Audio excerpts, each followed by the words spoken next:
बिस्मिल्लाहिर्रहमानिर्रहीम। अस्सलाम वालेकुम। प्रोग्राम मुकाबिल में तमाम देखने वालों को मैं खुश आमदीद कहूँगी। आज जो सारा दिन सियासी हलचल होती रही उसमें मुत्तहिदा कौमी मूवमेंट ने मुत्तहिदा अपोजिशन के साथ अपना हाथ मिला लिया और अब अपोजिशन ये क्लेम कर रही है कि उनके पास लीड है 175 अराकीन के हवाले से। मुत्तहिदा अपोजिशन ने जब MQM का साथ हासिल कर लिया तो आज वो पूरा दिन वज़ीर आज़म पाकिस्तान इमरान खान साहब से एक ही मुतालबा करते रहे, दोहराते रहे कि रिवायत कायम होनी चाहिए और इखलाकी तौर पे इमरान खान साहब को मुसाफ़ी हो जाना चाहिए।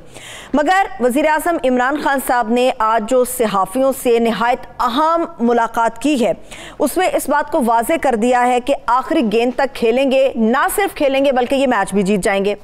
अब इस पूरे सियासी मामले में सिर्फ एक सवाल उभरता है दोनों अतराफ के हवाले से कि किसी की भी ये जीत कैसे मुमकिन होगी। बज़ाहिर अगर हुकूमत की बात करें, क्योंकि इत्तेहादी जो हैं उन्होंने हुकूमत का साथ छोड़ दिया है, अपोजिशन से हाथ मिला लिया है और ना सिर्फ उनके अपने इत्तेहादी बल्कि अपने लोग भी, जिसमें अलीम खान ग्रुप भी शामिल है, तरीन खान ग्रुप भी शामिल है, वो भी वापस आने को तैयार नहीं है। परवेज़ इलाही साहब को वज़ारत आला के लिए नामजद तो कर दिया, मगर जिस तरह से मैंने पंजाब के अंदर अलीम खान ग्रुप और तरीन खान ग्रुप की बात की है तो उनका साथ ना मिलने के बाद ये कितना मामला संगीन हो जाएगा। बज़ाहिर मामला इतना आसान नहीं लग रहा। इस पर हुकूमत की स्ट्रेटजी क्या है, इसी पर बात करने के लिए मुआविन खुसूसी वज़ीर आज़म अली नवाज़ अवान साहब हमारे साथ मौजूद हैं। अली नवाज़ अवान साहब, बेहद शुक्रिया प्रोग्राम मुकाबिल के लिए, आपने अपना कीमती वक्त निकाला। सर, मैं विफाक और पंजाब दोनों के हवाले से आपसे सवाल की, मगर जो आज बहुत बड़ा सरप्राइज़ था यकीनी तौर पर मुत्तहिदा कौमी मूवमेंट ने जो मुत्तहिदा अपोजिशन के साथ अपना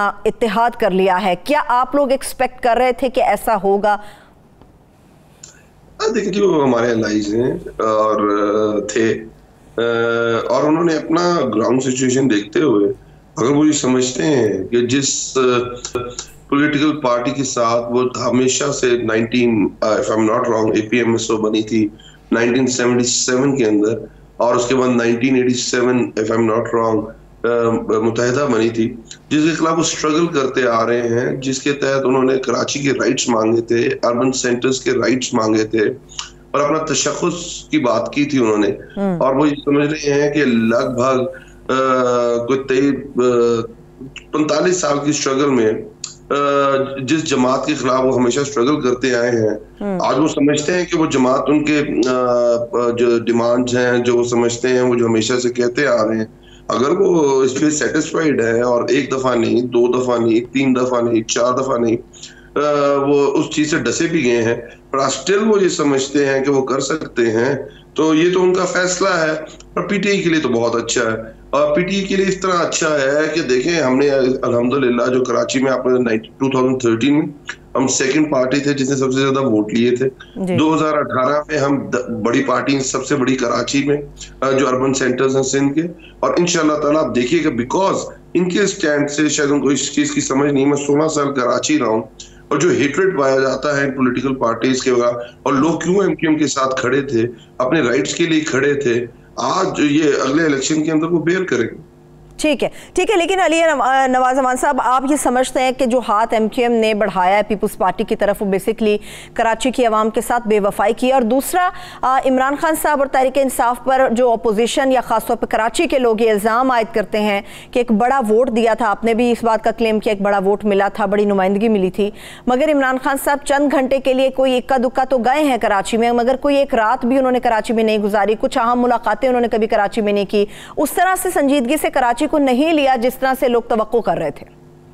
मेरा ख्याल है कि अगर थोड़ा सा हम इस पे वर्किंग कर लें और देख लेंगे कराची के इश्यूज क्या थे जी। और लास्ट सेंसस में कराची ने कहा था कि उनकी जो पॉपुलेशन है, जो कराची या अर्बन सेंटर्स की पॉपुलेशन है, वो उस तरह नहीं दिखाई गई जिस तरह की एक्चुअल पॉपुलेशन है। तो ये डिमांड तो सिर्फ तहरीक इंसाफ ने उनकी पूरी की। आपको याद है, और पीपल्स पार्टी में ताज हैदर साहब, अगर आपको याद हो, कहते मैंने किताब असेंबली के अंदर उन्होंने लहराई और जिसका जवाब असदपुर साहब ने उनका दिया कि जो आप ये गलत बात कर रहे हैं, क्योंकि अगर आपकी पॉपुलेशन कम दिखाई जा रही है, हम नए सेंसस की बात कर रहे हैं, तो इससे अगर ज्यादा दिखाई जाती तो शेयर ज्यादा मिलेगा। बट व्हाटएवर, इसकी बात तो तहरीक इंसाफ ने की और असद उमर साहब ने इसको असेंबली में बड़ा अच्छी तरह डिफेंड किया और अल्हम्दुलिल्लाह आज पाकिस्तान की तारीख में पहली दफा है कि 5 साल के अंदर अंदर या 6 साल के अंदर अंदर दूसरी दफा सेंसस होने जा रहा है। फिर उनकी सबसे बड़ी डिमांड थी कि कराची के अंदर आप देखें, याद है ना आपको, कहते होते थे ज्यादा बारिश होता है तो ज्यादा पानी आता है और ज्यादा बारिश होता है तो ज्यादा लोग मरते हैं। तो आपको पता है कि उनका कितने सीवरेज के इश्यूज थे। अगर गुज्जर नाला ले लें आप, महमूदाबाद नाला ले लें आप, बाकी 5-3 और हैं, अगर उसके ऊपर किसी ने काम किया है तो तहरीक इंसाफ ने किया है। अगर कराची के अंदर पहली दफा ट्रांसपोर्टेशन सर्विस किसी ने दी है ग्रीन लाइन की, वो तहरीक इंसाफ ने दी। अगर कराची सर्कुलर रेलवे की बात करें तो उसकी अभी प्राइम मिनिस्टर इनॉग्रेशन करके आए हैं, 14 किलोमीटर वो स्टार्ट हो जाएगी।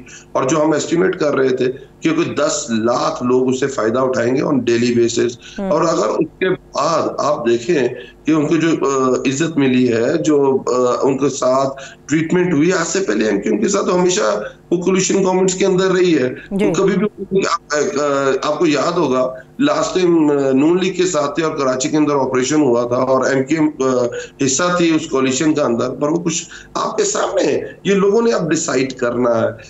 इंशाल्लाह ताला बहुत जल्द इलेक्शन होंगे और आप देखेंगी कि कराची किस तरह तरीके इंसाफ के साथ खड़ा होगा और सिंध किस तरह तरीके इंसाफ के साथ खड़ा होगा। ठीक है, ठीक है। अली नवाज जमान साहब, आखिरी दम तक, आखिरी लम्हे तक जब रात 2 बजे की मुलाकात नहीं हो गई मुत्तहिदा अपोजिशन के एमक्यूएम के तक, पूरे पाकिस्तान को या फिर तहरीक इंसाफ के सपोर्टर्स को या इमरान खान साहब के चाहने वालों को यही तवक्को थी एमक्यूएम आप लोगों के साथ खड़ी होगी।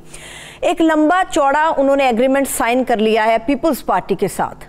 3 मुतालबात उन्होंने पीटीआई के सामने रखे थे, सिर्फ 3 मुतालबात। क्या वो इतने नाजायज मुतालबात थे कि उनको मानना या तस्लीम करना बिल्कुल ही आप समझते थे कि मुमकिन ही नहीं है? कौन से ऐसे मुतालबात थे जो उन्होंने बात की थी? मेरा इस तरह कोई खास मुतालबात नहीं थे।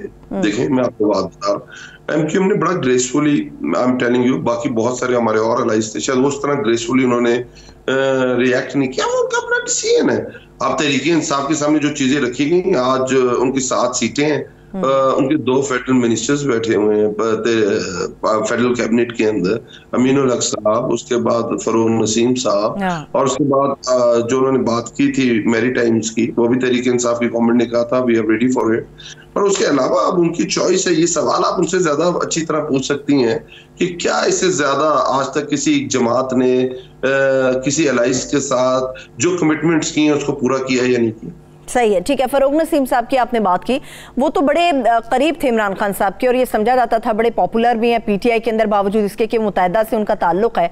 तो क्या फरूक नसीम साहब को भी नहीं रोका जा सका? ये भी नहीं मुमकिन हो सका उन्हें रोका जा सकता? काफिले के भी बहुत सारे लोग हैं जो हुकूमत के साथ, तहरीक इंसाफ के साथ भी खड़े हुए, नाराज भी हुए। तो इधर एमक्यूएम में से कुछ लोग नहीं लाए जा सकते थे आप लोगों की तरफ से? यही उनका फैसला है। देखिए, ये सवाल वो हैं जो आपको उनसे पूछने चाहिए। हम एज अ होल एमक्यूएम को, जो हमारी एलाई थी, हमने उनको ट्वीट किया। हमने कोई इंडिविजुअली किसी को अलग से ट्वीट नहीं किया हुआ। ये वो सवाल है जो आप एमक्यूएम से पूछें, कि जो पूछने चाहिए भी हैं आपको, कि अगर आपकी लास्ट 43 साल की हिस्ट्री की देखा जाए और उसके अंदर अगर कोई जमात जिसके साथ कोलिशन के अंदर गए हैं और जिसने सबसे ज्यादा उनकी बात को ओन किया है, रिस्पेक्ट दी है, उसके बावजूद अगर ये हुआ है तो ये सवाल तो मुझसे उठता है। हमें तो उससे कोई परेशानी नहीं है। सही है, लेकिन अली नवाज जमान साहब, मैं आपसे ये सवाल इसलिए पूछ रही हूँ, मुत्तहिदा के लोगों से मैं इसलिए नहीं पूछ सकती क्योंकि आप लोग खुद मुत्तहिदा के पास गए थे, मुत्तहिदा वाले आपके पास नहीं आए थे, आप लोग मुत्तहिदा के पास गए थे कि इस मामले में हमारा साथ दें, हमारे साथ आगे बढ़े। मैं इसलिए आपसे सवाल पूछ रही हूँ, ऐसी कौन सी खामियां रह गई हैं हुकूमती टीम की तरफ से कि एमक्यूएम आप लोगों का साथ छोड़ गई? एमक्यूएम के साथ छोड़ने की वजह है कि मुत्तहिदा अपोजिशन आप लोगों से डिमांड करिए खान साहब से कि वो मुस्ताफी हो जाए। मैं इसीलिए ये सवाल आपसे पूछ रही हूँ। आपके सवाल जायज है, मैं तो ये तो नहीं कह रहा कि आप सवाल गलत सवाल कर रही हैं, पर मेरा कहने का मकसद ये है, देखिए ग्राउंड रियलिटी है कि आपको मैं बार बार कह रहा हूँ, उर्दू स्पीकिंग जो हमारे अर्बन सेंटर्स सिंध के अंदर रहते हैं, उनकी सबसे बड़ी डिमांड्स क्या था? उन डिमांड्स के ऊपर सबसे ज्यादा अगर कोई इम्प्लीमेंटेशन हुई है वो किस दौर के अंदर हुई है? अगर उन्होंने पीपल्स पार्टी के साथ कोलिशन की थी तो आपके सामने कच्चागढ़ का ऑपरेशन हुआ था, आपके सामने अगर नून से उन्होंने की थी तो आपके सामने उसका ऑपरेशन हुए थे। उनकी डिमांड ये थी कि उनके जो अर्बन सेंटर्स हैं, जो उर्दू बोलने वाले हैं, उनको उनका जायज राइट मिलना चाहिए, जायज नुमाइंदगी मिलनी चाहिए। वो हमेशा सवाए तरीके इंसाफ किसी और जमात ने तो दी नहीं उनको। अब जो बाकी सवालात हैं आपके कि वो क्यों गए, क्या वजूहात थी, क्या रीजंस थी, बैकग्राउंड में क्या था, ये तो सवाल वो बनते हैं जो आपने एमक्यूएम से पूछने हैं। हम तो जो हमने उनके साथ एग्रीमेंट्स किए थे, अल्हम्दुलिल्लाह उसमें से हमने तो मैक्सिमम पूरे किए। सही है, ठीक है। चलिए एक और अहम मामला, पंजाब की तरफ भी बढ़ेंगे, मगर उससे पहले एक और अहम मामला वो है उस खत से मुतालिक जिसने इस वक्त पूरी सियासत को बदल कर रख दिया। अली नवाज जमान साहब, एक सवाल ये उठ रहा है कि वज़ीर आज़म पाकिस्तान इमरान खान साहब ये क्लेम करते हैं कि 7 मार्च की तारीख को वो ख़त उन्हें मौसूल हुआ, 8 तारीख को यानी 8 मार्च को तहरीक अदम एतमाद जमा करा दी गई। बात यह है कि अगर आप लोग ये पहले से जानते थे तो क्या किसी भी तरीके से ये तहरीक अदम एतमाद को रुकवाया नहीं जा सकता था? अगर ऐसा मुमकिन नहीं था तो आप लोगों ने 3 हफ्ते इंतजार क्यों किया? 27 मार्च तक आप लोगों ने इतना इसको डिले क्यों किया? एक बात सुनाए, मतलब ये 7 को रिसीव हुआ और उससे पहले भी बात ये हो रही थी कि जब खान साहब ने नो मोर कहा था, जब खान साहब ने एब्सोल्युटली नॉट कहा था, जब खान एशिया गए थे, खान साहब ने अमन की बात की थी, जब आपको याद होगा कि जब खान साहब 250 किलोमीटर लंबा बॉर्डर है अफगानिस्तान के साथ और पीसफुल सेटलमेंट की जब बात की थी, दुनिया इसके ऊपर, आपको पता है वेस्टर्न वर्ल्ड ने इसके ऊपर किस तरह रिएक्ट किया था और खान साहब का बड़ा मौकफ था इसके ऊपर और पूरी दुनिया ने इसके पहले उसके खिलाफ थी, हमने स्ट्रगल की और उसके बाद उसी तरह हुआ जो खान साहब ने कहा था और उसके ऊपर हमने बड़ा अच्छा सा रोल प्ले किया। आप बात करनी चाहिए कि क्या पाकिस्तान की जो सिक्योरिटी है, क्या वो मेमो गेट के अंदर तो बहुत ज्यादा उसको उछाला जाता है कि मेमो गेट में आ जाता है कि हसैन हक्कानी साहब एक डोजर बेचते हैं उस वक्त माइकल मोलन को, और उसमें कहा जाता है कि जो उसामा बिन लादेन के बाद पाकिस्तान की जो फौज है वो इसको रिएक्ट करेगी, हमें को टेक ओवर कर लेगी। उसके बाद आपको याद होगा डॉन लिक्स के अंदर आता है कि जो पठानकोट के अंदर हम तो एक्शन करना चाहते हैं, हम तो मोमेंट टैक्स के अंदर जो पाकिस्तान के अंदर हम एक्शन करना चाहते हैं और पाकिस्तान की फौज रोकती है। अगर आपको याद हो कि कारगिल के अंदर जो इंसिडेंट हुआ था, जो वॉर थी और उसके बाद पूरा दुनिया से प्रेशर आया था, तो नवाज शरीफ साहब पूरा जहाज भर के अमेरिका पहुंच गए थे और कहते हैं मुझे पाकिस्तान की फौज से बचाओ। अगर वो नेशनल एक थ्रेट थी, अगर वो नेशनल सिक्योरिटी के लिए थ्रेट थी, तो क्या ये बात आज सवाल नहीं उठना चाहिए कि पाकिस्तान की सिटिंग प्राइम मिनिस्टर को एक मरासला भेजा जाता है, उसके अंदर कहा जाता है कि आपका जो अदम एतमाद है अगर कामयाब ना हुआ तो ये पाकिस्तान के लिए अच्छा नहीं होगा, पाकिस्तान को कॉन्सिक्वेंसेस भुगतने पड़ेंगे। उसमें ये कहा जाता है कि जो आपकी खारजा पॉलिसी है उसको आपको चेंज करना होगा। उसके अंदर डायरेक्टली थ्रेट किया जाता है प्राइम मिनिस्टर ऑफ पाकिस्तान को। अगर जो threat prime minister of Pakistan को है, अगर वो नेशनल सिक्योरिटी कंसीडर नहीं होती तो आई डोंट नो कौन सी थ्रेट कंसीडर होती है। पर जिस तरह पाकिस्तान में ट्वीट किया गया है, मेमो गेट एक इंटरनल था, के पाकिस्तान की फौज के ऊपर इल्जाम लगाया गया था, उन्होंने कहा गया था कि, और दूसरी तरफ देखें खान साहब बात क्या कर रहे हैं, खान साहब तो ये कह रहे हैं कि हमें आजाद खारजा पॉलिसी होनी चाहिए हमारी, के साथ कोई बुरा रिलेशन नहीं रखना चाहते, हम अच्छे रिलेशन रखना चाहते हैं, एक अच्छे जिस तरह के दुनिया के अंदर जिस तरह अच्छे दुनिया के ममालिक बिहेव करते हैं हम वैसे बिहेव करना चाहते हैं। बट हमारे जो इंटरनल फैसले हैं वो पाकिस्तान लेगा और वो फैसले हैं जो पाकिस्तान की लोगों के लिए अच्छे होंगे। आप पाकिस्तान की हिस्ट्री चेक करके देखें, क्या पाकिस्तान में 70s के अंदर जो जुल्फकार अली भुट्टो को लेटर लिखा जाता है साइरस रॉबर्ट्स की तरफ, जो सेक्रेटरी स्टेट होते हैं उस वक्त, और वो थ्रेट करते हैं कि आप अपना एटॉमिक प्रोग्राम रोल बैक करें, और वो जाकर लहराते हैं, उसको दिखाते हैं कि वो पाकिस्तान के लिए थ्रेट नहीं था। क्या मुझे पाकिस्तान की जो आजाद खारजा पॉलिसी को जो कहा जाता है कि 1980 जो रशियन इन्वेजन होता है अफगानिस्तान के अंदर, पाकिस्तान तो उसका कोई हिस्सा नहीं था, पाकिस्तान तो उसके कोई मसाइल नहीं थे, वो तो अफगानिस्तान में इन्वेड कर रहे थे, और पाकिस्तान को एक पपेट बनाया जाता है और जहां बिल्ला के नाम के ऊपर आपको उधर धकेल दिया जाता है, और 10 लाख अफगानी जो हमारे मुस्लिम भाई हैं वो बेचारे में शहीद या हलाक हो जाते हैं, पूरी इकॉनमी उनकी तबाह हो जाती है, और आज तक उससे नबर्दाज़मा नहीं हुए उस सिस्टम के थ्रू। उसके बाद एनलाइटमेंट आती है, मुशर्रफ साहब आते हैं और वो ये कहते हैं कि क्योंकि 9/11 हो गया जिसमें अफगानिस्तान में कोई भी बंदा शामिल नहीं था, पाकिस्तान का कोई बंदा भी शामिल नहीं था, उसको कहा जाता है कि आपके साथ जो 250 किलोमीटर लंबा बॉर्डर है, इस तरफ भी पश्तून भाई रहते हैं, उस तरफ भी पश्तून भाई होंगे, कल्चरल रिलेशन है, ब्लड रिलेशन है, आप उसके ऊपर चढ़ाई कर दें, आपके पाकिस्तान के अंदर से ड्रोन अटैक उड़े, उन पे बारी करें, और पाकिस्तान का कबायली एरिया जो दोनों तरफ से अटैच्ड है उसके ऊपर करे। 70,000 पाकिस्तानी के लोग शहीद होते हैं, 150 अरब रुपए डॉलर का आपको इकोनॉमी को लॉस पहुंचता है। हम एज अ पॉपेटी अगर हमने पूरी दुनिया के लिए सबसे बड़ा नुकसान अली नवाज अमान साहब ये है कि पराई जंग में शामिल होकर हमने अपने मुल्क के अंदर इसको फेस किया है, अपने मुल्क के अंदर नेशनल सिक्योरिटी की डेफिनेशन चेंज कर दें, डेफिनेशन चेंज कर दें। अगर ये थ्रेट कंसीडर नहीं की जा रही, अगर ये थ्रेट को नहीं समझा जा रहा, तो मुझे बात बताएं, प्राइम मिनिस्टर इमरान खान का क्या है? प्राइम मिनिस्टर इमरान खान तो हमेशा पाकिस्तान का वो है जिसने पाकिस्तान का सर ही ऊंचा किया दुनिया के अंदर, चाहे वो क्रिकेट के अंदर हो, चाहे वो सोशल सर्विसेज के अंदर हो, कि सोशल सर्विस में, मेडिकल में अगर शौकत खानम है, शौकत खानम नहीं तो नमल यूनिवर्सिटी है, अगर क्लाइमेट चेंज है तो बोरिस जॉनसन उसकी तारीफ कर रहा है, इस्लामोफोबिया की बात है तो उसके उधर जस्टिन ट्रूडो बात कर रहा है, उसके उधर पुतिन बात कर रहा है, चाइना आपकी सपोर्ट कर रहा है, ओआईसी कह रही कि हम एक वर्ल्ड हमें एक ऐसा लीडर मिला। ये तो डेफिनेटली अली नवाज अमान साहब, वज़ीर आज़म इमरान खान साहब को बहुत बड़ा क्रेडिट जाता है। मुझे एक अहम सवाल इसी मामले पर आपसे करना है मजीद। मुझे अली नवाज अमान साहब ये बताइएगा, मैं अभी एक निजी चैनल के ऊपर आप ही के जमात के रुकन हैं फैसल वाडा साहब, उनको सुन रही थी, उनका बयान बड़ा ही ख़तरनाक था।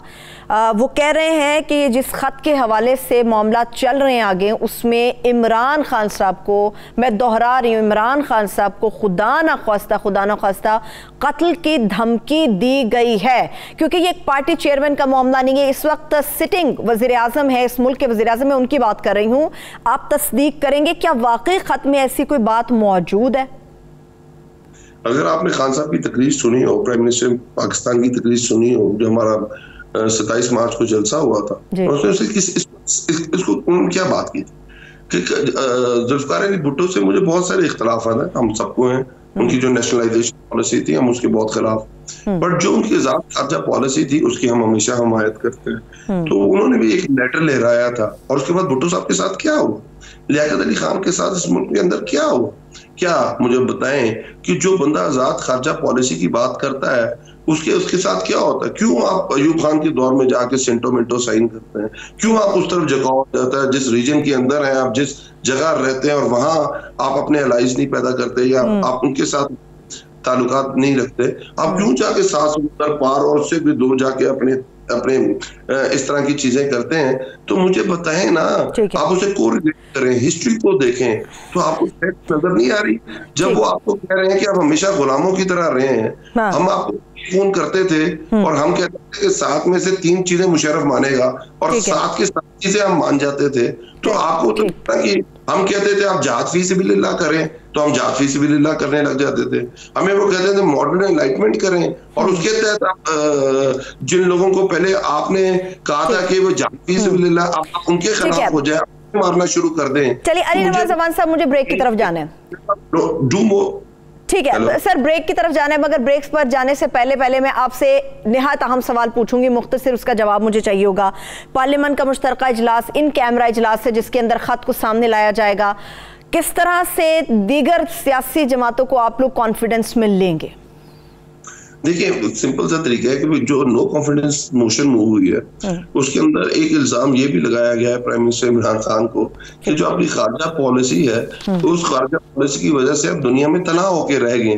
तो उसका जब जवाब देना है प्राइम मिनिस्टर इमरान खान ने, वो पार्लियामेंट के अंदर ही देना है, और ये 3 दिन इसके ऊपर डिबेट होगी, उसमें से किसी टाइम भी स्पीकर साहब उसे इन कैमरा कर सकते हैं और उसके अंदर ब्रीफिंग दी जाएगी। ठीक है, जो कुछ भी हो इस मुल्क के मुफाद में होना चाहिए, पाकिस्तान के लिए वो बेहतरीन होना चाहिए। बेहद शुक्रिया अली नवाज अमान साहब हमारे साथ मौजूद थे, आपके वक्त के लिए शुक्रिया। एक छोटी सी ब्रेक लेते हैं, ब्रेक से वापस आएंगे तो यहीं से आगे कंटिन्यू करेंगे। ब्रेक के बाद एक बार फिर से प्रोग्राम में खुशामदीद कहेंगे। इस वक्त मौजूदा सियासी सूरत हाल पर बात करने के लिए पाकिस्तान पीपल्स पार्टी के सीनियर रहनुमा नैयर बुखारी साहब हमारे साथ मौजूद हैं। सर, आपके वक्त के लिए बेहद शुक्रिया कि आपने प्रोग्राम मुकाबिल के लिए हमें कुछ वक्त देने का फैसला किया। सर, बहुत बड़ी कामयाबी इसको गर्दाना जा रहा है कि आपने मुत्तहिदा कौमी मूवमेंट को अपने साथ बिल्कुल आखिरी लम्हात में मिला लिया, मगर एक सवाल ये उठ रहा है, दहाइयों का ताल्लुक है, चंद महीनों से ज़्यादा बाकी नहीं रहा। ये मुआहिदा तो आपने कर लिया, मगर कब तक बरकरार रहेगा? शुक्रिया। इंशाल्लाह आप देखेंगे कि जिस स्पिरिट के साथ ये मुआहदा एग्जीक्यूट हुआ है MQM का और पाकिस्तान पीपल्स पार्टी का, तो ये तो इसीलिए मुआहदा किया गया कि हम बेहतरी की तरफ जाएं, और बिलखुसूस जो कराची और सिंध के इश्यूज़ हैं उस पर एग्रीमेंट है, तो ये कंटिन्यू करेगा।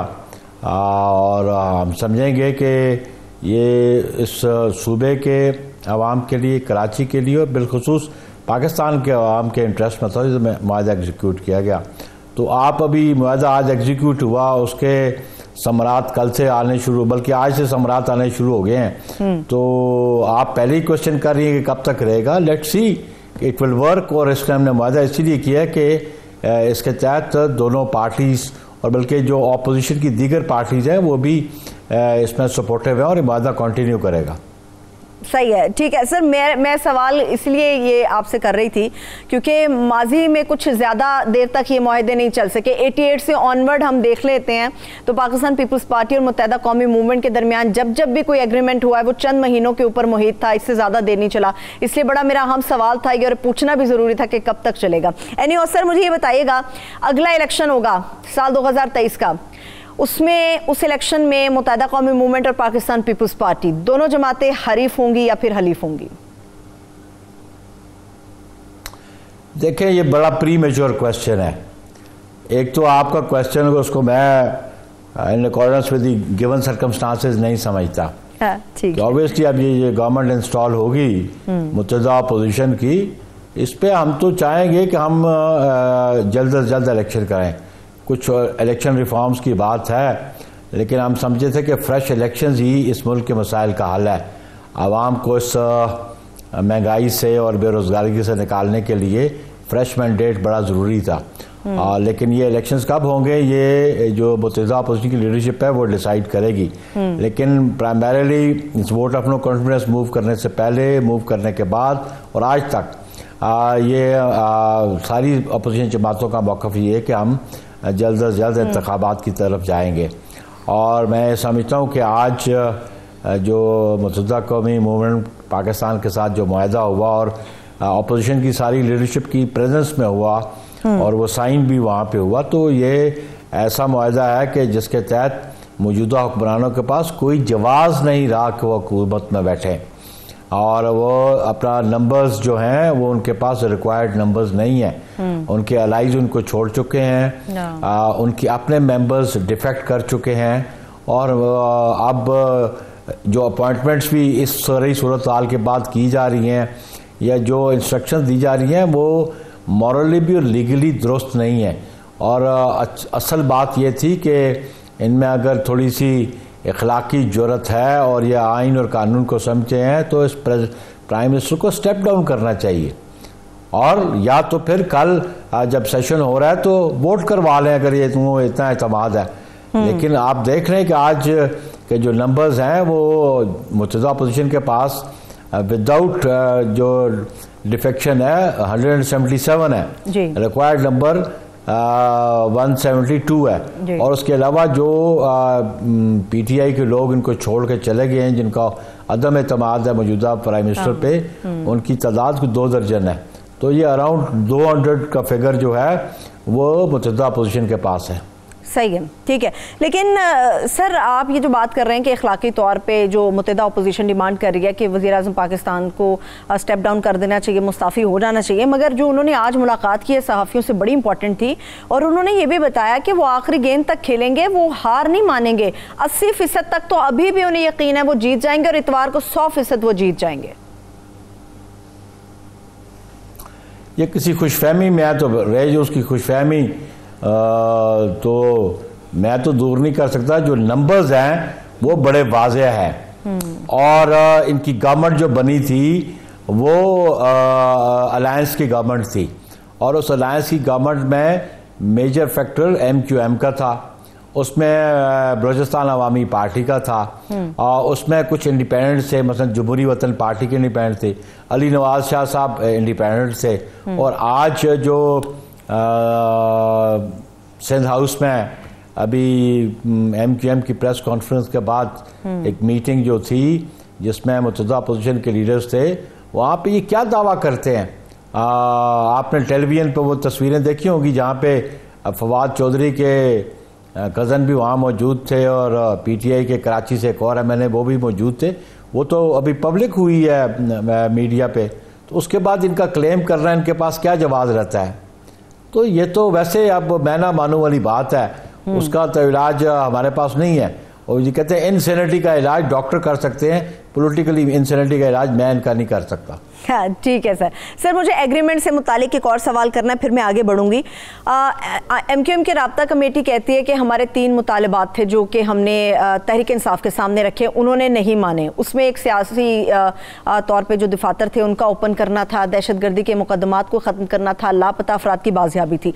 आप लोगों के साथ बहुत लंबा चौड़ा एग्रीमेंट हुआ है, मगर मुझे कहीं पर भी इस किस्म की कोई शिक नज़र नहीं आई।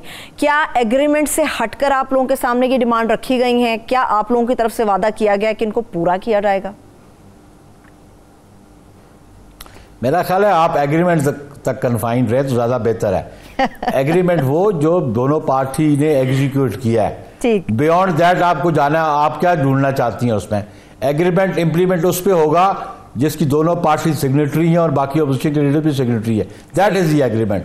बियॉन्ड दैट जो बात है वो पॉलिटिकल डायलॉग होता रहता, होता रहेगा, लेकिन एग्रीमेंट जो एग्जीक्यूट हुआ है वो ही मुआहदा है जिस पे अमल दरामद होगा। ठीक है सर, आपके बातें पॉलिटिक्स में होती रहती हाँ, है। ये आपकी बात दुरुस्त है, मगर आपके मौक़िफ़ ने बहुत सारी चीजें क्लियर कर दी हैं मुझे इस मामले पर भी और देखने वालों को भी।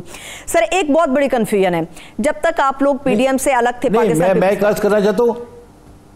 जी सर प्लीज कंटिन्यू कीजिए। देखिए it is an old story, और इस पर से आप क्या बेनिफिट लेना चाहती हैं? पॉलिटिक्स में परमानेंट फ्रेंड्स एंड फोर्स नहीं होते। अच्छा। ये गिवन सर्कमस्टांसेस के मुताबिक पॉलिटिकल पार्टीज आपस में कोऑर्डिनेशन भी करती हैं, डायलॉग भी करती हैं, एग्रीमेंट भी करती हैं। तो मुझे समझ नहीं आती कि आप क्या चाहती हैं कि आपकी डिक्टेशन पे पॉलिटिकल पार्टीज काम करें। नहीं सर, मैं तो सवाल कर रही हूं। देखती हैं मौजूदा हाल, सर मैं तो हालात के मुताबिक पार्टीज एडजस्टमेंट करती हैं। सही, ठीक है, लेकिन मेरा सर एक छोटा सा सवाल था और आपने बिल्कुल वाजे कर दिया उसको। सर एक कंफ्यूजन है, जब तक आप PDM से अलग थे पाकिस्तान पीपल्स पार्टी, हमने एक ही बात सुनी और आवाम तक पहुंचाई गई कि 2023 के जब इलेक्शंस होंगे तो अगला वज़ीर आज़म मुल्क का बिलावल भुट्टो ज़रदारी साहब होंगे। मगर नून लीग जब जलसा करती है, रैली निकालती है, या पाकिस्तान पीपल्स पार्टी के बिलावल भुट्टो ज़रदारी साहब आज ये बात करते हैं, वो कहते हैं कि अगला वज़ीर आज़म शहबाज शरीफ साहब होंगे। बताइएगा कि ये 2023 तक होंगे या 2023 के इलेक्शंस के बाद की आप लोग बात करते हैं? ये कंफ्यूजन अभी भी बरकरार है। देखिए कोई कंफ्यूजन नहीं है, ये आपको कंफ्यूजन हो जाता है। मैं समझो हर पॉलिटिकल पार्टी का ये राइट है कि वो अपने प्राइम मिनिस्टर बनाने के लिए जुस्तजू करे। It is a political process. आया ये कोई पाबंदी है कि कोई और शख्स क्लेम न करे कि मैं हमारी पार्टी का प्राइम मिनिस्टर होगा? बाकी जब इलेक्शंस होंगे, जो रिजल्ट्स आएंगे उनको सामने रख के फिर डिसीजंस होंगे। लेकिन हर पॉलिटिकल पार्टी का ये राइट है, नून का भी राइट है, इवन JOEF का भी राइट है, इवन MQM का भी राइट है, हर पॉलिटिकल पार्टी का राइट है।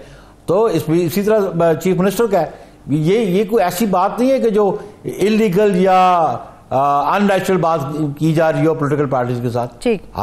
Anybody can say I will be Aspire कर रहा है तो कोई जुर्म नहीं है ना। किसी पार्टी को किसी ऑफिस के लिए एस्पायर कर रहा कोई जुर्म है?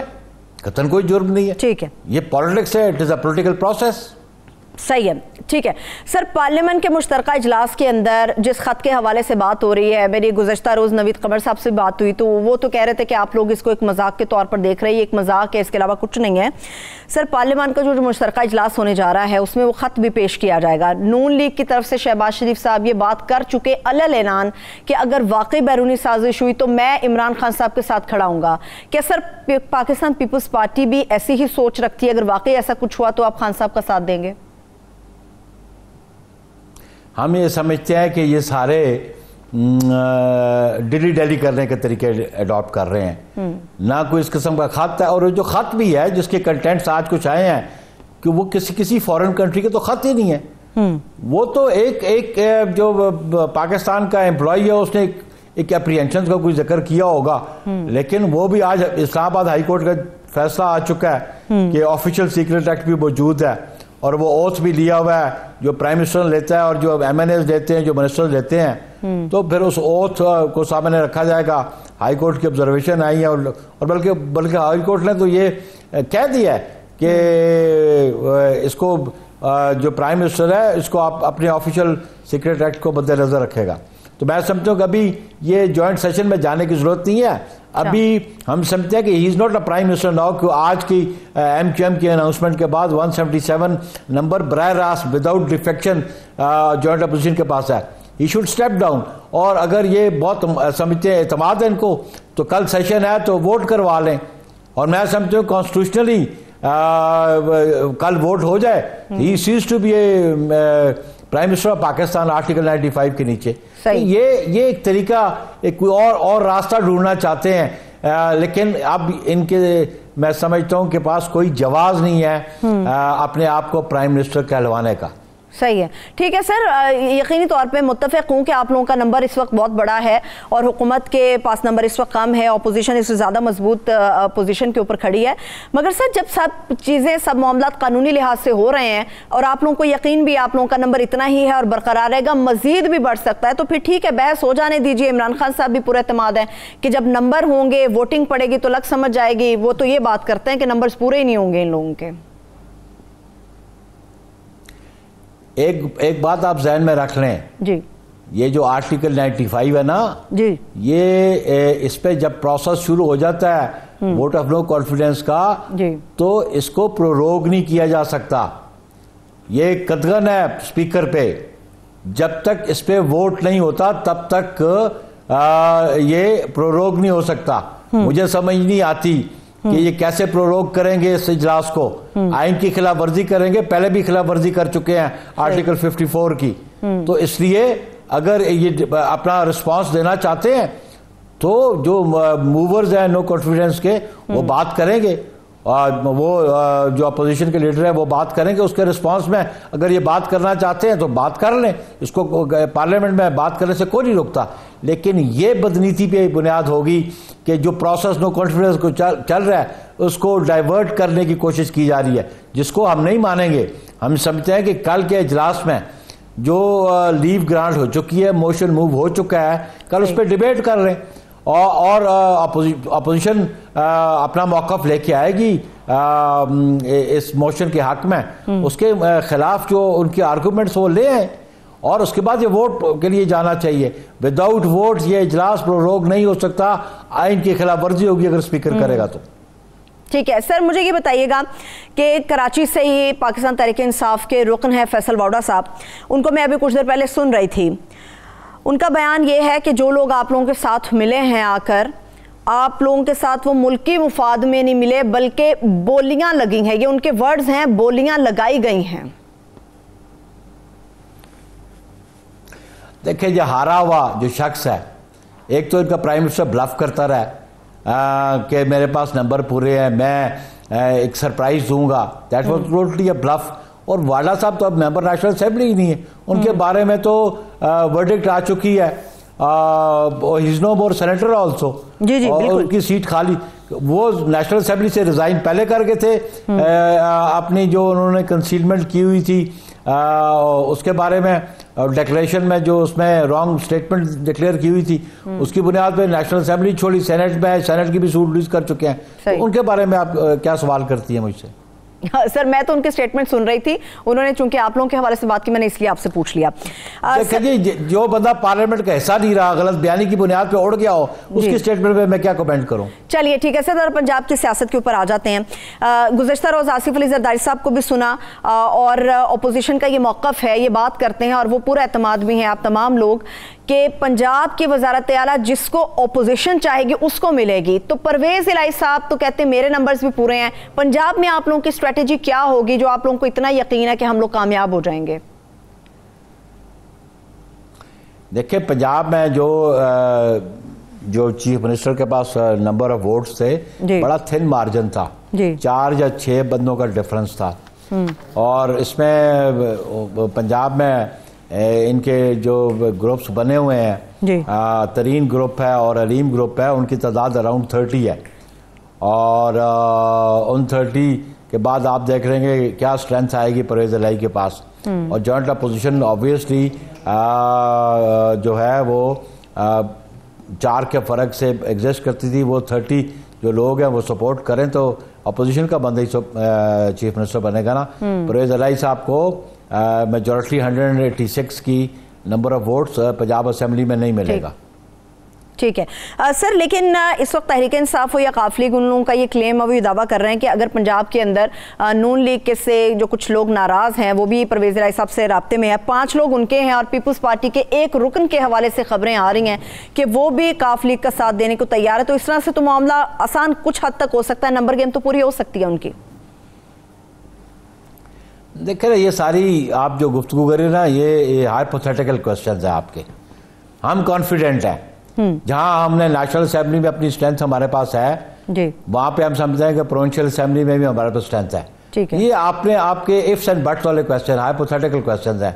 अभी तक तो उसका रेजिग्नेशन जो है वो भी कॉन्स्टिट्यूशनली रेजिग्नेशन अगर बुजदार को देना था तो गवर्नर पंजाब को देते, दुरुस्त उन्होंने दे दिया रेजिग्नेशन प्राइम मिनिस्टर को। अब वो प्राइम मिनिस्टर के अगर उसको कम्युनिकेट करता है, कन्वे करता है टू द गवर्नर, गवर्नर उस पर क्या करते हैं और कब कन्वे करते हैं असेंबली सेक्रेटेरिएट को, ताकि नया प्रोसेस शुरू हो सके। और वो नए प्रोसेस में जो मुतदा पोजीशन, हम कॉन्फिडेंट है कि इंशाल्लाह जो हमारा कैंडिडेट होगा, जो हमारा नॉमिनी होगा, वही कामयाब होगा। चलिए ठीक है, बेहद शुक्रिया sir, thank you so much. Nayyar Bukhari साहब हमारे साथ मौजूद है, सीमा पाकिस्तान पीपल्स पार्टी। आपने अपना कीमती वक्त दिया। एक छोटी सी ब्रेक की तरफ चलते हैं, ब्रेक से वापस आके कंटिन्यू करेंगे, हमारे साथ रहिए। ब्रेक के बाद एक बार फिर से प्रोग्राम में हम आपको खुशामदीद कहेंगे। इस वक्त हमारे साथ सीनियर तज्जियाकार मजहर अब्बास साहब मौजूद हैं, जो कि मौजूदा सियासी सूरत-ए-हाल पर हमारे साथ बात करेंगे। बेहद शुक्रिया, thank you so much sir, आपने प्रोग्राम मुकाबिल के लिए वक्त निकाला। सर सबसे पहले तो आप ही का शहर कराची और आप ही के शहर में एक बहुत बड़ा एग्रीमेंट हो गया लंबी चौड़ी शिकों के साथ MQM और पाकिस्तान पीपल्स पार्टी के दरमियान। बताएंगे कि कितना ये काबिल अमल होगा भी या फिर ये बातों की हद तक रहेगा? चीज तो ये कि वो मेरे शहर में नहीं, वो इस्लामाबाद में हुआ एग्रीमेंट। लेकिन कराची की पार्टियां, दोनों कराची की पार्टियां सर। हाँ ये अलग बात है, ये दूसरी बात है। देखिए MQM के सामने 2 चीजें थी। एक तो ये कि अभी मौजूदा गवर्नमेंट को अगर ये सरवाइव कर जाती या कर जाएगी वोट ऑफ नो कॉन्फिडेंस, फर्ज करें, अब तो खैर इम्कान कम लग रहा है, तो कितने महीने या साल भर चलेगी गवर्नमेंट, उसके बाद नए इलेक्शंस होने। अब MQM के सामने एक बड़ा चैलेंज ये था कि MQM जाहिर है नेक्स्ट इलेक्शन में कराची में इस वक्त 2018 के बाद PTI सबसे बड़ी जमात है, इसके पास 14 नेशनल असेंबली की सीटें हैं, कोई 25 के करीब प्रोविंशियल असेंबली की सीटें हैं। तो MQM as a political party अगर वो अलग होके इलेक्शन लड़ते हैं तो उन्हें उनका जो राइवल्स होंगे वो PTI होगी, पॉलिटिकल राइवल। वो इसलिए उन्होंने एक तो जाहिर है जो बहुत सी उनकी डिमांड थी वो प्रोविंसेस से रिलेटेड थी, कराची से रिलेटेड थी, वो डिमांड्स थी जो PTI मीट नहीं कर पा रही थी, नहीं कर सकती, इसलिए PTI की प्रोविंशियल गवर्नमेंट नहीं है। लेकिन फेडरल गवर्नमेंट के प्रोजेक्ट्स के अलावा वो और कुछ कर नहीं सकते थे। दूसरी चीज ये है कि उनके बहुत से ऐसे डिमांड्स थे जो पिछले फॉर द लास्ट 3.5 years वो चाह रहे थे कि वो PTI या वजीर आजम अपना इन्फ्लुएंस यूज करें और उनको मीट करें, जिनमें उनके जाहिर है उनके दफातर का खुलना और उसमें उनको पॉलिटिकल स्पेस ज्यादा से ज्यादा देना, उनके जो लापता लोग हैं उनकी रिकवरी। अब वो कई मरतबा प्राइम मिनिस्टर ने शायद अपने लेवल पे बात भी की होगी, लेकिन उन्होंने रिग्रेट कर दिया, तो वो नहीं हो सकती वो। अब उसके अलावा जो मिनिस्ट्रीज वगैरह का मसला है वो भी अगेन पोर्ट एंड शिपिंग आप आज ऑफर कर रहे हैं, जबकि MQM ने उस वक्त जब बात हुई थी उस वक्त MQM ने इनसे पोर्ट एंड शिपिंग मांगी थी, लेकिन वो नहीं दी गई। जो दूसरी मिनिस्ट्री दी गई ये यानी अदर देन जो अमीनुल हक साहब को मिली, वो जो लॉ मिनिस्टर फरूख नसीम साहब हैं, उनको MQM ने शुरू में ही ये कहा कि ये प्राइम मिनिस्टर की चॉइस थी, तो ये हमारी चॉइस नहीं थी। जी बिल्कुल मुझे याद है। एक और तो वो कुछ चीजें ऐसी थी कि जिसके बाद अब जो पीपल्स पार्टी से उनका एकॉर्ड हुआ है, जो कि एक हिस्ट्री ऑफ डिस्ट्रस्ट रही है पीपल्स पार्टी और MQM के दरमियान। लेकिन एक तो ये कि ये MQM पोस्ट अगस्त 22 वाली MQM है, प्री अगस्त 22 2016 वाली MQM डिफरेंट थी। ठीक, अब ये MQM जो है इससे पीपल्स पार्टी का कंफर्ट लेवल भी बेहतर है और इन्होंने जो चीजें उनसे मांगी हैं वो प्रोविंसेस रिलेटेड हैं ज़्यादातर, जैसे अब एमक्यूएम ने एडमिनिस्ट्रेटर मांगे हैं कराची, हैदराबाद, मीरपुर खास। वो इसलिए उनकी वो लॉजिक बनती है कि उन्होंने कहा कि चूंकि अगर पॉलिटिकल एडमिनिस्ट्रेटर ही आप लगा रहे हैं तो हमारी लोकल बॉडीज, हम लास्ट मेयर हमारे थे, लिहाजा हमारा ही एडमिनिस्ट्रेटर लगना चाहिए। पीपल्स पार्टी ने वो बात उनकी मान ली। प्लस जो लोकल बॉडीज एक्ट में अमेंडमेंट थी वो पीपल्स पार्टी ने मान ली। जो प्रोविंशियल फाइनेंस कमीशन वाली बात थी वो पीपल्स पार्टी ने मान ली। जो अब नेक्स्ट फेज आता है उसकी इन्फोर्समेंट का कि एमक्यूएम में एक डिबेट ये थी कि क्या ट्रस्ट किया जा सकता है। उसके लिए जो उन्होंने गारंटर्स बनाए वो ऑपोजिशन की कोalition पार्टनर्स बनाए, यानी मुस्लिम लीग नवाज और जमीयत उलमा इस्लाम और अख्तर मैंगल साहब। तो उन्होंने इसके इन्फोर्समेंट का एक मैकेनिज्म जो बनाया। और इम्पोर्टेंट, हाँ, दूसरी बात 60-40 फार्मूला जो बहुत इम्पोर्टेंट था एमक्यूएम के नुक्ते नजर से कि हमारे 40% जो कोटा है जॉब का वो उनको नहीं मिलता उस तरह। जी ये वो सारी चीजें हैं जिसपे वो एग्री कर गई पीपल्स पार्टी। उन्होंने उसका एक मैकेनिज्म भी बना लिया। उसके गारंटर के तौर पे जो दीगर ऑपोजिशन जमातें हैं उन्होंने वो किया। लेकिन ये जाहिर है आगे चल के हो सकता है कि कुछ मामला में गड़बड़ हो जाए, वो हो जाए। लेकिन ये बेसिक उनकी जो एमक्यूएम की थ्योरी थी कि इस वजह से हम इनके साथ गए वो ये थी। ठीक है सर, एक और बड़ा अहम सवाल है। मुत्तहदा कौमी मूवमेंट जब से मुत्तहदा अपोजिशन के साथ मिली है तब से एक डिमांड आ रही है कि इखलाकी तौर पे इमरान खान साहब जवाज़ ये खो चुके हैं कि मुल्क के वज़ीर आज़म वो रह सकें, उन्हें मुस्ताफ़ी हो जाना चाहिए। सर माजी में भी नो कॉन्फिडेंस पेश हुई, मोहतरमा के अगेंस्ट भी आई, शौकत अजीज़ साहब के अगेंस्ट भी आई। ज़रा बताइएगा, मुकाबला तो उन्होंने भी किया था, क्या वाकई आप समझते हैं कि अखलाकी तौर पे इमरान खान साहब ये जवाज़ खो चुके हैं, उन्हें वज़ीर आज़म नहीं रहना चाहिए, मुस्ताफ़ी हो जाना चाहिए, या फिर आखिरी दिन तक मुकाबला करना चाहिए? देखिए 1989 में जब वोट ऑफ नो कॉन्फिडेंस आई थी ना, तो MQM was part of People's Party जी, यानी पीपल्स पार्टी के साथ वो कोलिशन पार्टनर्स थे। उनका एक रिटन एग्रीमेंट था विद पीपल्स पार्टी। हुआ ये था कि उस वक्त पीपल्स पार्टी जब वोट ऑफ नो कॉन्फिडेंस आई तो ऑपोजिशन की मेजॉरिटी नहीं थी हाउस में। पीपल्स पार्टी और एमक्यूएम की कोलिशन थी। एमक्यूएम विफाक में भी पीपल्स पार्टी के साथ कोलिशन में थी और सिंध में भी कोलिशन में थी। हुआ ये था कि चूंकि एस्टेब्लिशमेंट में उसके हवाले से और उस वक्त के सदर गुलाम इसाक खान मरहूम और आर्मी एस्टेब्लिशमेंट, उन्होंने एमक्यूएम को ये यकीन दिलाया था कि अगर वो पीपल्स पार्टी के खिलाफ वोट देंगे, हालांकि उस वक्त इन रिटन एग्रीमेंट में थे, वो अकॉर्ड में थे विद पीपल्स पार्टी, तो अगर वो खामोशी से जाके पीपल्स पार्टी बेनजीर के खिलाफ वोट देंगे तो बेनजीर की गवर्नमेंट खत्म हो जाएगी और एमक्यूएम अगली गवर्नमेंट में कोलिशन पार्टनर में रहेगी जी।